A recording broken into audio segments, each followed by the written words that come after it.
আচ্ছা ভাই, তাহলে আপনাকে আমি বলে দিই, আপনার হচ্ছে এখানের প্রথমে আইকনের ইস্যু আছে। এরপরে হচ্ছে গিয়া এখানে আপনি ট্রেন্ডিং পেজ, এটা এখন ঠিক আছে, বাট আপনি কালারটাকে একদম আরএসএস স্ক্রিপ্টের যে কালার আছে সেই কালারের সাথে এটার কালার ম্যাচ করে দিন। তাহলে মানে কালারটা ব্ল্যাক না, আপনি ব্ল্যাকটা থেকে একটু একটু ইমপ্রুভ, মানে যেটা এরকমটা আরএসএস স্ক্রিপ্টে দেওয়া আছে সেরকমটা দিন, হ্যাঁ। আপনাকে এর যে এখানে আইকনটা ঠিক নেই, আপনি আইকনটা একটু বড় করবেন কাইন্ডলি। এরপরে হচ্ছে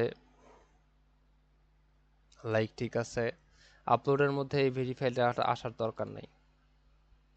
হুম, তাহলে হচ্ছে যে আপনার বিষয়টা হচ্ছে যে এখানে আপলোড, আর এটার হচ্ছে এটা ক্লাসিকটা লাগতেছে, আপনি এটাকে এর মতো হচ্ছে মডার্ন টাইপের হচ্ছে সবগুলো অ্যালাইনমেন্ট বলেন, বর্ডারলেস মানে বর্ডারগুলো হচ্ছে থিং বর্ডার, এবং বর্ডার রেডিয়াসটাকে হচ্ছে ঠিক মতো বসাই দিয়েন।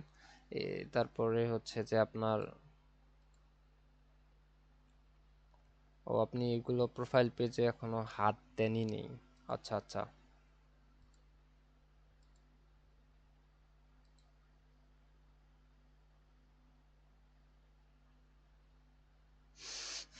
হুম,